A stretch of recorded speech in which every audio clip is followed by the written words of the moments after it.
नमस्कार दोस्तों, मेरा नाम है आशुतोष मांडके और आप देखना शुरू कर चुके हैं डायनामिक इम्पल्शन। आज के इस वीडियो में हम बात करेंगे 4 जुलाई 2023 के करंट अफेयर्स की। और अब जब आपने फाइनली वीडियो देखने की शुरुआत कर ही दी है तो अंत तक ही जुड़े रहिएगा हमारे साथ, क्योंकि आप सभी लोग जानते हैं कि ज्ञान को कभी भी अधूरा नहीं छोड़ना चाहिए। इसी बात के साथ आइए शुरू करते हैं हम आज के इस वीडियो को आज की सबसे पहली जानकारी के साथ। पूरे फोकस के साथ देखते रहिएगा। चलिए, सबसे पहली जानकारी, संयुक्त राष्ट्र ने सशस्त्र संघर्ष में बच्चों वाले देशों की सूची से भारत का नाम हटाने का फैसला लिया है। हाल ही में 2010 से बच्चों पर सशस्त्र संघर्ष के प्रभाव की वार्षिक रिपोर्ट में भारत को शामिल किया गया था, परंतु हाल ही में भारत का नाम हटाने की घोषणा इससे की गई है। और सीधी सी बात है, ये सोच समझ के ही फैसले लिए जाते हैं और संयुक्त राष्ट्र के अनुसार अब सशस्त्र संघर्ष में बच्चों वाले देशों में भारत का नाम नहीं होना चाहिए। और ये कहीं ना कहीं जेन्युइन भी है। ऐसा ग्राउंड यदि ऑन ग्राउंड देखें आप तो भी आपको लगेगा, है ना, क्योंकि वाकई में अब सशस्त्र संघर्ष में बच्चे कम हैं और ऐसा मतलब है ही कम, अभी तो वर्तमान में ये कम है। धीरे धीरे अन्य देशों को भी इससे हटाया जा सकता है आने वाले समय में। आगे बढ़ते हैं। कांग्रेस नेता मल्लिकार्जुन खड़गे ने टी.एस. सिंहदेव को छत्तीसगढ़ का उप मुख्यमंत्री नियुक्त किया है। देखिए, इसमें कंफ्यूज नहीं होना है आपको, सीधी सी बात। देखिए, ये तो कांग्रेस के नेता हैं मल्लिकार्जुन खड़गे, है ना। इन्होंने पार्टी के ये अध्यक्ष हैं, है ना। तो इसीलिए इन्होंने ऐसा लिख रहा है कि नियुक्त किया है, परंतु यहाँ पे उसमें कंफ्यूज नहीं होना है कि शपथ किसने दिलवाई, है ना। उप मुख्यमंत्री का आगे आपको एक और देखने को मिलेगी जानकारी। टी.एस. सिंहदेव छत्तीसगढ़ के पहले उप मुख्यमंत्री हैं। वे सरगुजा के वर्तमान नामधारी महाराजा भी हैं, है ना। इसीलिए ये एक अच्छी बात भी है, राजनीति में भी हैं। यदि आपने देखा हो, वहाँ के हो, तो आप इनको जानते होंगे शायद, है ना। आइए आगे बढ़ते हैं। अगली जानकारी, एक महत्वपूर्ण उपलब्धि में तमिलनाडु ने भारत में इलेक्ट्रॉनिक निर्यात में अग्रणी के रूप में अपना स्थान पुनः प्राप्त किया है।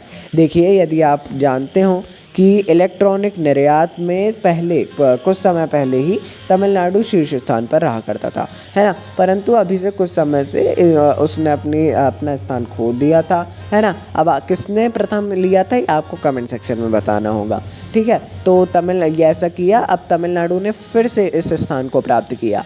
वित्तीय वर्ष 2022-23 में राज्य का इलेक्ट्रॉनिक निर्यात, जिसका मूल्य 5.37 बिलियन अमेरिकी डॉलर था, अब इलेक्ट्रॉनिक्स बाजार में 23% हिस्सेदारी भी रखता है ना। ये अच्छी बात है और इम्पॉर्टेंट है, बहुत बहुत इम्पॉर्टेंट है। आगे बढ़ते हैं।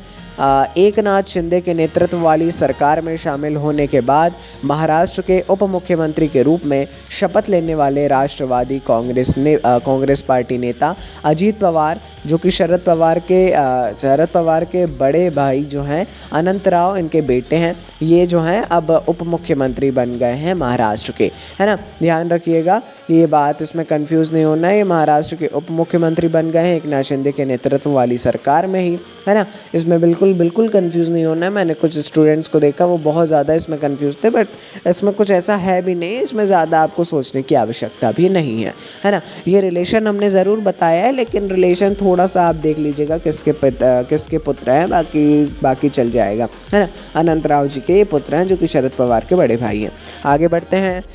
वित्त मंत्रालय के अनुसार जून महीने में भारत का वस्तु एवं सेवा कर अर्थात goods and services tax GST संग्रह 1.61 ट्रिलियन रुपए तक पहुंच गया है। यह राशि पिछले वर्ष के इसी महीने में GST से एकत्र राजस्व की तुलना में 12% की महत्वपूर्ण वृद्धि दर्शाती है। देखिए, GST संग्रह की बात की जा रही है। हर महीने GST संग्रह को घोषित किया जाता है। इस महीने ये 1.61 ट्रिलियन तक पहुंच गई है। और देखिए, ये भी एक बड़ी बात है कि पिछले वर्ष के इसी महीने में GST से एकत्र राजस्व की तुलना में 12% की महत्वपूर्ण वृद्धि को भी दर्शाया गया है, जो कि वाकई में एक बहुत ही ज़्यादा अच्छी बात है और बड़ी बात है। आइए आगे बढ़ते हैं, देखते हैं अगली जानकारी को। केंद्रीय वित्त मंत्रालय ने हाल ही में 1 जुलाई को जीएसटी कार्यान्वयन की 6ठी वर्षगांठ पर इलेक्ट्रॉनिक वस्तुओं के लिए वस्तु एवं सेवा कर में कटौती की भी घोषणा की है।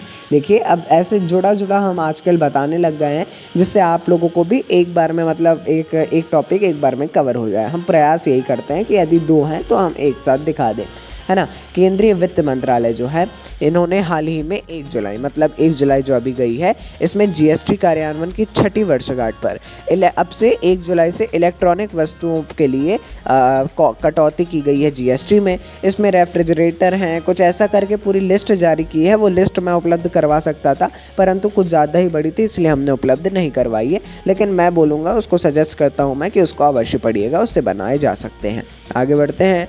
भारत के निवर्तमान जो सॉलिसिटर जनरल तुषार मेहता हैं, इनको कैबिनेट की नियुक्ति समिति द्वारा 3 साल के कार्यकाल के लिए फिर से नियुक्त किया गया है, पुनर्नियुक्त किया गया है। जो निवर्तमान सॉलिसिटर जनरल थे तुषार मेहता, ये अब 3 साल के, इनका कार्यकाल हाल ही में समाप्त हो गया था, लेकिन ये अब 3 साल के लिए अतिरिक्त इनको फिर से इनको नियुक्त किया गया है। आगे के कार्यकाल के लिए 3 साल के कार्यकाल के लिए इनको नियुक्त किया गया है।